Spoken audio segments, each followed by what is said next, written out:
Assalamu alaikum ji. Thank you so much, Zara, for the introduction. And I'm really glad that 3 to 4 people know how to access quantum computers. I'm really interested in those who are not concerned whether we want to access it or not. And I really want to change the perspective today. I'm very sorry for the slight disturbance, but so we'll start. If we go to the technology headlines, we'll come to know that all the big companies like IBM, Google, Intel are heavily investing in something called quantum supremacy. Now, the idea behind quantum supremacy is that when and if quantum computers are commercially available, we'll be able to do things that were never possible with classical devices.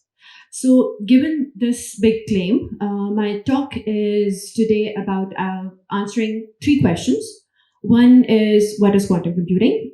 Secondly, what are the prime applications that differentiates this technology from the classical computing? And of course, how can we access quantum computers? And the answer to this is IBM Qiskit using PyCon. So this is the main agenda of my presentation. Starting with the brief overview, I'll be discussing some of the applications. And after that, I'll be discussing some of the basic operations of quantum computing. And then I'll be implementing those operations on IBM Qiskit. So this is an interactive kind of presentation. Since I'm an educationist, I like to ask a lot of questions and I like an interactive audience. So I hope that I get a good response from you. So starting with the brief history, this gentleman here is Gordon Moore. He was an engineer. He did his PhD in chemistry from Caltech, and after that he conducted his postdoctorate research in applied physics lab from Johns Hopkins. Furthermore, he developed a computing company with his partner, who was known as Robert Noyce, and they named the company Moore Noyce. Fun fact, they had to change the name of the company within 1 month because the name rhymed with more noise. So can anyone guess what was their second choice and what is the name of the company that is still being used? Any guesses? Less noise. Good. But unfortunately, they wanted to change the pattern. Any options? Yes, thank you. Now, the company's name is Intel. So Gordon Moore is the co-founder of Intel. Now, in 1965, Gordon Moore actually made an observation that for a given computational capability, the size of computing devices start getting half every 2 years. And he predicted that this trend will continue for about a decade. It is because of Moore's law that all your handheld devices have more computational capability than 1970 supercomputers, and those supercomputers used to take up the size of this room. So, given that Moore's law actually prophesied the exponential growth of transistor density per unit area and hence the computational capability, in 2006, Gordon Moore himself declared the law dead. And as his own words were, that we have about 20 to 30 years before we hit the functional limit. That means that in 20, 30 years, we need some other technology than transistor technology to develop our computing devices so that we can continue increasing the computational complexity. So any ideas what are the different and alternate computing capabilities or alternate options that are being explored these days? ICs? Yes. Integrated circuits, yes, but they now use nanotechnologies or 3D transistors to actually fill up more transistor in a given space. Yes, one of the obvious reasons is quantum computing and DNA computing, but I would like to highlight one of the field that Sir actually mentioned, that is multiple threading or multiple computing or parallel computing. So these are different fields that we are exploring as a community. So quantum computing, out of all these things, is of course one of the solutions to this predicament, and this is the talk. So in quantum world, Moore's law is now replaced by Newton's law, which is named after the director of Google Quantum Artificial Intelligence Lab.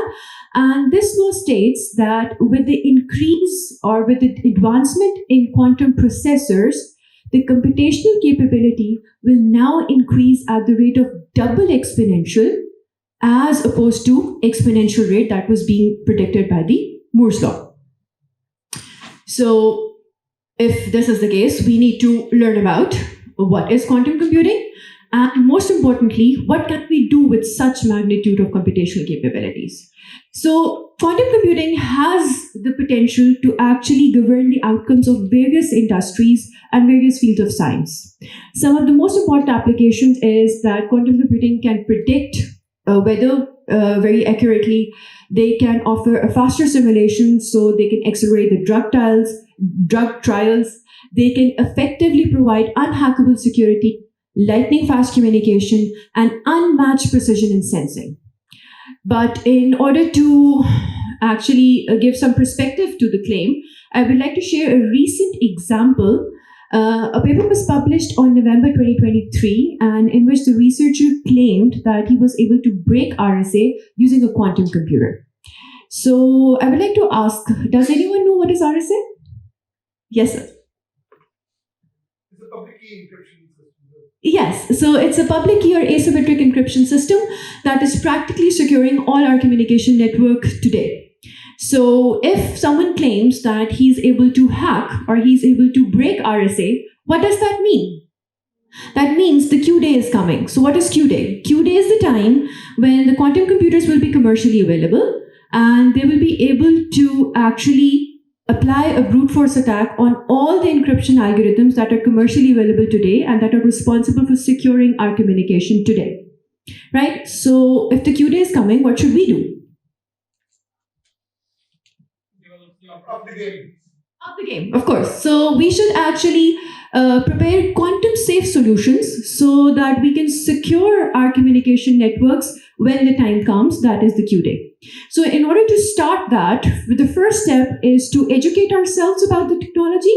And secondly, we should explore platforms that gives us the freedom to actually program such devices so that we can develop algorithms in the field of communication, cryptography, sensing, and all the other applications that I have already elaborated. So this brings us to the basic definitions of quantum computing. I'll start with the fundamental level, that is qubit. I would like to get rid of the mic. Am I audible at that? Okay, great. So I would like to start with the flip coin analogy. As you can see, this is a coin. So if I associate state 1 with the head, so this is a definitive head or definitive 1. This is a definitive tail or definitive 0, right? So if I flip this coin, can anyone tell me what is the state of the coin when it's in the air? Anyone? This is a 1, this is a 0. What is the state of the coin when it's in the air? It's either 1 or 0. So if it's a fair coin, we have an equal probability of this coin to represent a 0 or a 1, right? So in other words, I can say that a coin can represent heads or tail at the same time. So in order to associate this with what we were actually discussing, the flipping coin in the air is the qubit. And when we see the coin to actually check the state, that's a classical bit. So now I'm going to relate these two concepts. So classical bit can either represent a 0 or a 1 at a given time, whereas a qubit can represent both states at a single time. Therefore, it can carry more information. Therefore, it can perform more operations, and hence, quantum computing is more effective than classical computing. So this concept we just discussed is, now this is a qubit that is multicolored because it represents 0 and 1 at the same time. This is a definitive 0 and a definitive 1. And this multicolored block, this concept is known as superposition. So congratulations, you have already now a master in quantum computing 101, that is superposition. Next, let's have a look at the mathematical and the graphical perspective of a qubit. Every qubit is represented using vector analysis. So it is represented with a vector. It is the combination of projection of this vector along the x-axis, which is a definitive 0, and projection along the y-axis, which is a definitive 1. So this is a 2D image.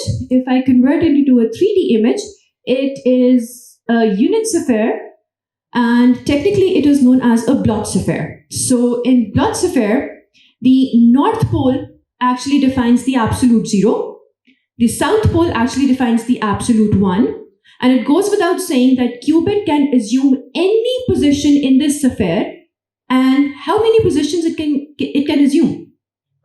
Infinite, right? And it is actually the position of a qubit on the Bloch's affair that actually tells you that if the coin is fair or not, and what is the probability of a qubit of landing as a 0 or a 1.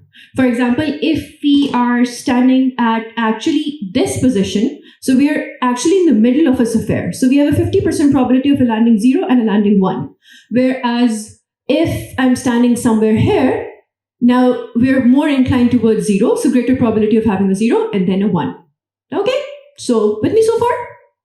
Why is it a sphere rather than a circle? Why is it three? Why does it have to be 3D? It's a 3D space because since we have 3 axes and on the x-axis, either it's the positive x-axis or negative x-axis, the probability to fall as a 1 or a 0 would be equal. So this is actually covering all the space. So what does the equator represent? The equator represents the equal probability of a qubit of landing a 0 or a 1.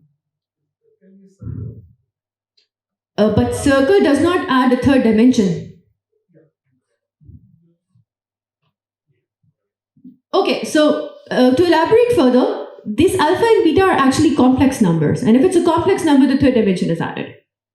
Okay, so this is actually the magnitude that is inclined towards 0 bit, and this is the magnitude that is inclined towards the 1 bit.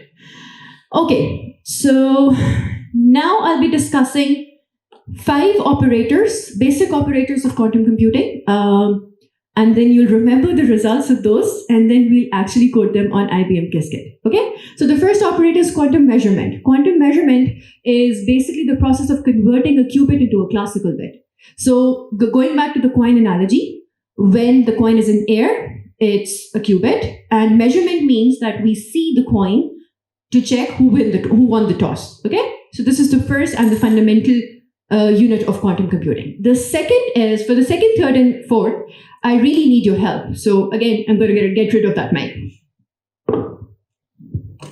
So this is an absolute 0. That means that it is pointing towards the North Pole. This is the z-axis, and the gate we're discussing is poly X gate. Now, what does poly X gate means? That whenever this gate is applied, the whole Bloch's affair is rotated 180 degree along x-axis. So when I apply a poly X gate, what will happen? The whole x-axis will be rotated 180 degree. Can anyone tell me if the x-axis is rotated 180 degree, what happens to the qubit that is an absolute 0? Yes, it's inverted, right? So it is now absolute 1. So absolute 0, what poly X gate does to absolute 0? It converts it into absolute 1. Okay? So this is poly Y gate, again a positive y-axis, North Pole absolute 0. So goes without saying, poly Y gate actually rotates the Bloch's affair 180 degree by along the y-axis. So again, what happens to the qubit? Again inverted, absolute 1, right? Now, what does poly Z gate? Can anyone tell me? Any guesses? So it is rotating the z-axis along 180 degree, right? And what happens to the qubit when we apply a poly Z gate? This is a Z gate. Their rotating is 180 degree. It's saying it's again 0. It spins around it. It remains there. The position of the qubit is not changed, right? So when I apply an X gate on an absolute 0, I get an absolute 1. When I apply a Y gate on a 0, I get an absolute 1. And when I apply a Z gate, I get nothing. Now, the fourth and the last operator is a Hadamard gate.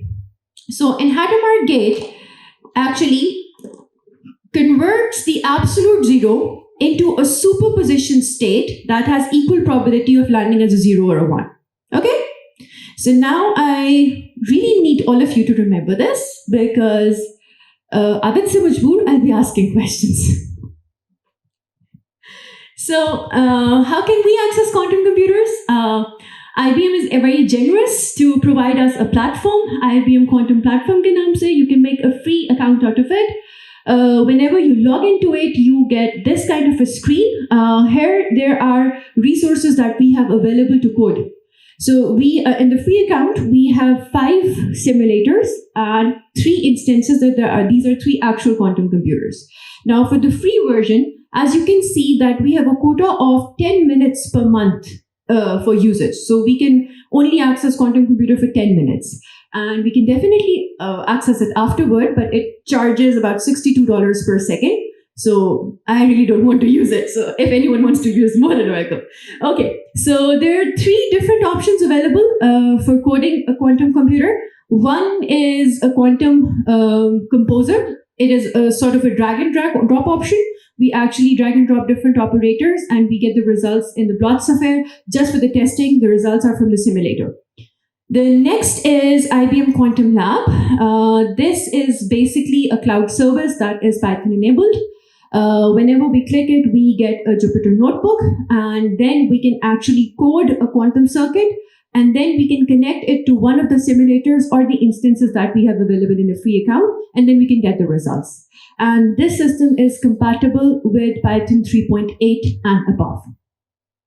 So I'm sorry again you have to wait because there are videos and we have to switch the laptop. Really sorry. Yes. Yes. Well, this is not absolute zero we're talking about. What it does to zero, it does nothing, right? Poly Z.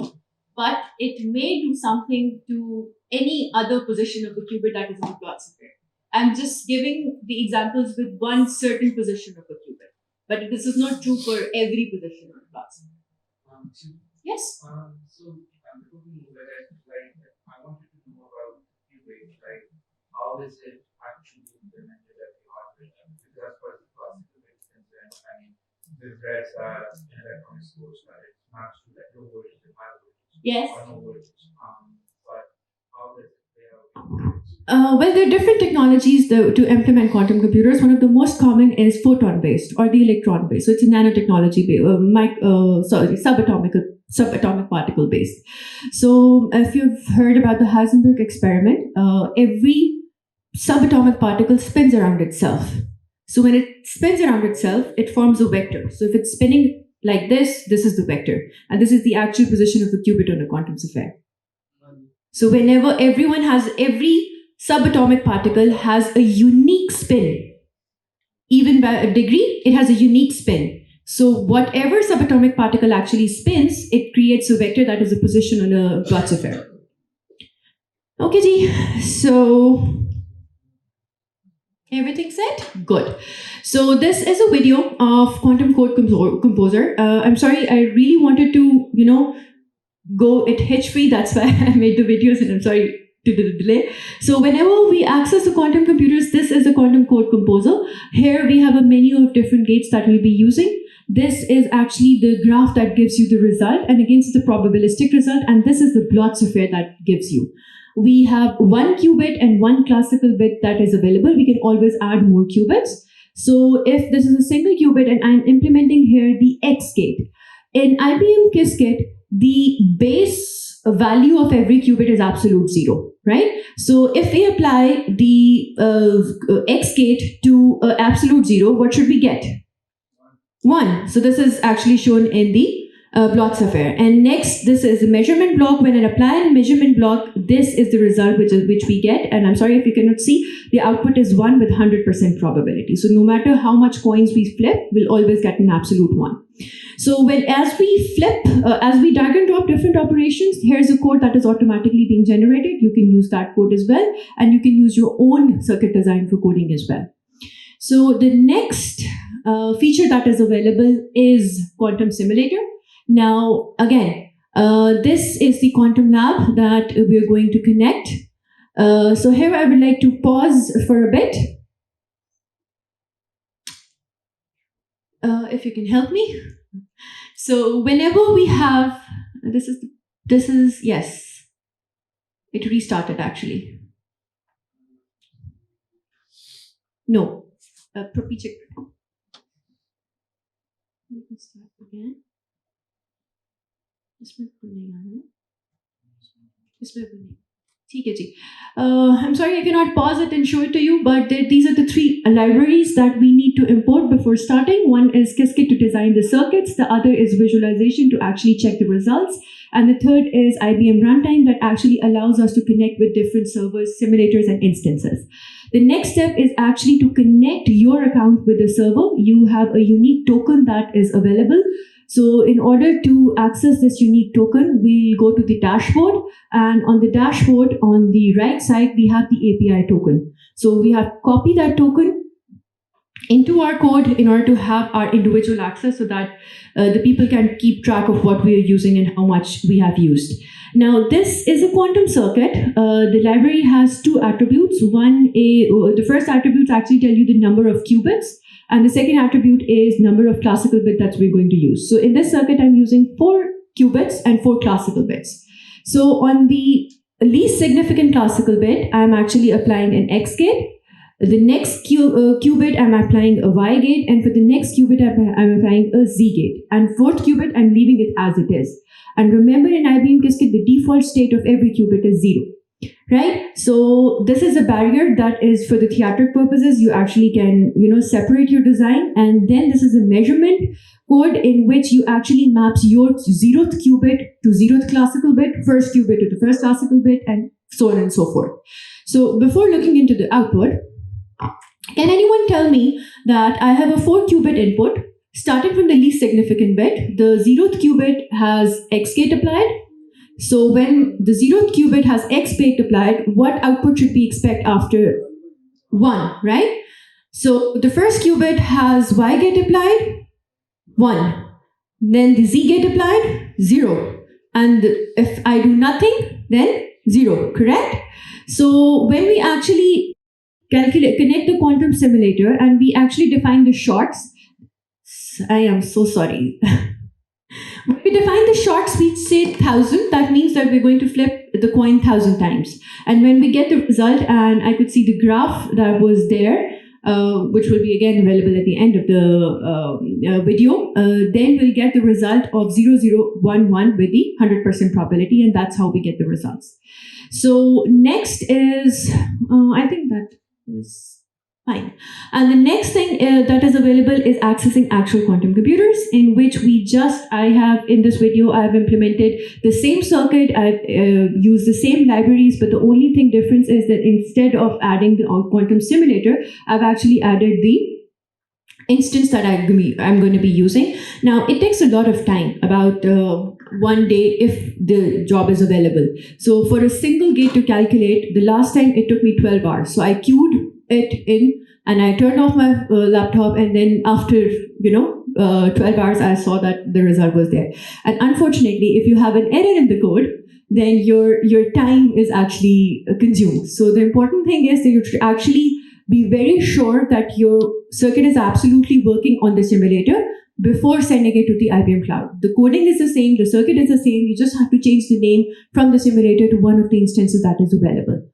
And that's pretty much how we get the result. These are the different 3 quantum computers that are available on my account. Fortunately, all these 3 were online at that time. And as you can see that the number of qubits that are available is 127, and the error rates. So I actually changed the name of the access that I'll be using from the simulator to the actual quantum computer, and I'll get the same results. Can anyone tell me that what is quantum supremacy before I end the talk? Quantum supremacy. Well, the technical definition is that when we'll be able to have commercially available 3-digit qubits, 3-digit qubit quantum processors, then there'll be quantum supremacy era. So even though we have 3-digit computers, but still they're not commercially available. So that's why we are secure from the effects of quantum computing right now. But it's a matter of 10-20 years before this happens. So thank you so much for the talk, for listening so patiently, despite of so many disruptions. And I would like any questions. Yes, sir. The first one is that if this simulator is a simulator on a standard Turing machine, then we should is this code available, the simulator, or IBM is keeping it as a secret? IBM is keeping it as a secret, but there are different researches going on, and there are different simulators and emulators that are commercially available. In fact, one of my research is deploying emulator on an FPGA device, which actually simulates all these behavior, but again, there's an accuracy to it. But not in Python or something. I mean, not as an open source. Well, there are options open source available as well. Yes, but again, you need a powerful device to actually reduce the error. Yes. And the second question related to the RSA part. Yes. So you said somebody claimed. So was it a verified claim or? Yes, it was a published. It was published. Yes. So did they break it in some other way, or just crack the factorization? Actually, there are two applications to quantum computers. One is a Grover search algorithm, and another is a Shor's algorithm. Now, Grover search algorithm is basically an unsorted search algorithm. So how we cryptographers use it, for the brute force attack on the symmetric ciphers. And as far as the Shor's algorithm is concerned, it deals with the problem of discrete logarithms.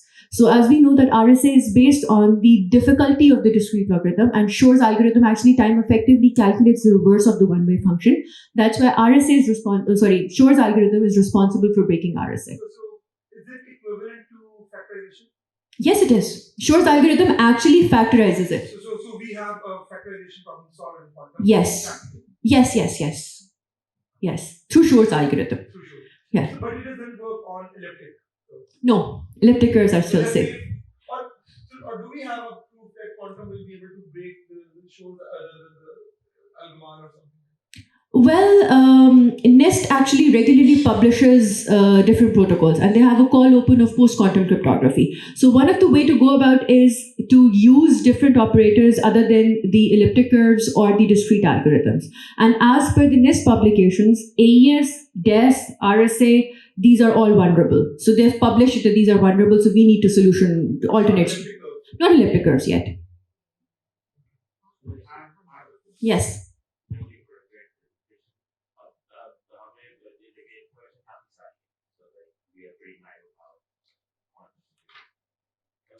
मैं ये slide से सवाल पूछना चाहता हूँ कि एक normal man को अगर आपको ये बताना हो कि एक qubit roughly in terms of bits or bytes or like whatever, roughly कितनी bits carry कर सकती है?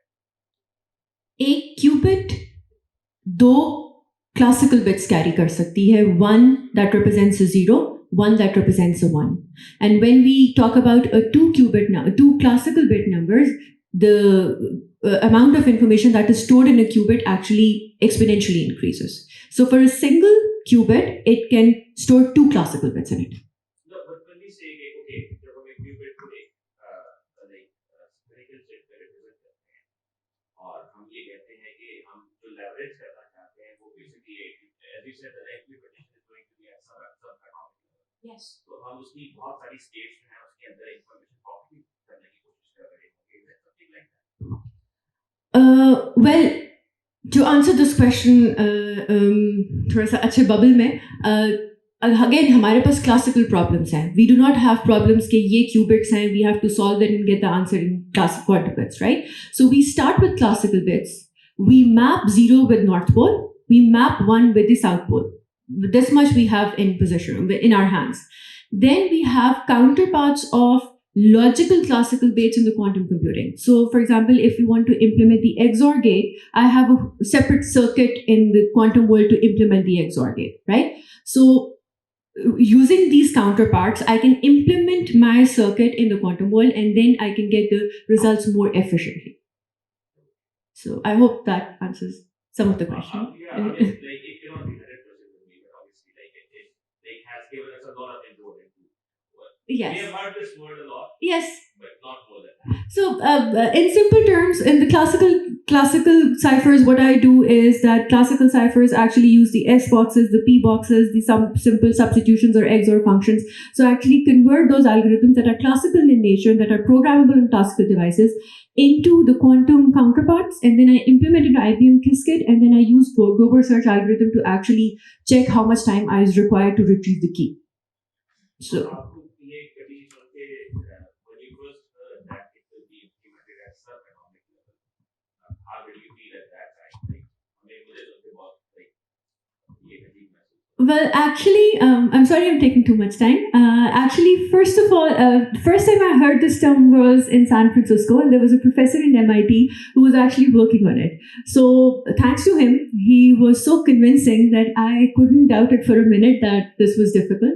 And then he guided me very nicely and introduced me to actually IBM Qiskit. These has beautiful resources, starter guides, not related to cryptography, but to quantum computing as it is. So anyone who really wants to pursue this can go to this platform, start it from the scratch, and there shouldn't be a problem.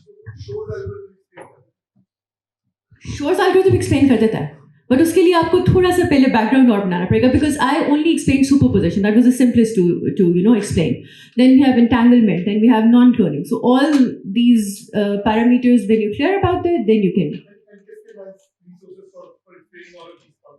Well, they have actually built-in experiments available on Grover Search. Properly circuits implemented हैं, Shore's algorithm के circuit इसी तरह के implemented हैं. You actually go and run them, and there's a very nice resource available. Even LUMS में Dr. Sabi होते हैं. He's also my teacher, so he has very nice resources. He very nicely explains the Shore algorithm, and then we can, after that lecture, I'm sure everyone would get the Shore's algorithm, and then you can actually run it, the pre-programmed code, which is available on Qiskit. Will you just take one last question and then we have our next? I'm sorry. So do these companies like IBM and Google and like AWS also have provides access to Yes. that? Yes. Do they have like a kind of monopoly over it, or is the knowledge to be made of quantum computer rather than the device? Because a normal computer like you can make up, or is it cost? Well, in the ideal world, everyone is moving towards the same goal, that is quantum supremacy. In actual world, everyone is competing with each other to actually first claim quantum supremacy. And if we're talking about different countries, some countries are way ahead of us. China is already communicating through quantum computing channels using satellites, low-level satellites. Switzerland is using secure communications, quantum-based communications. Canada has a commercial company who offers the D-Wave. And on the other hand, there are countries who are not very,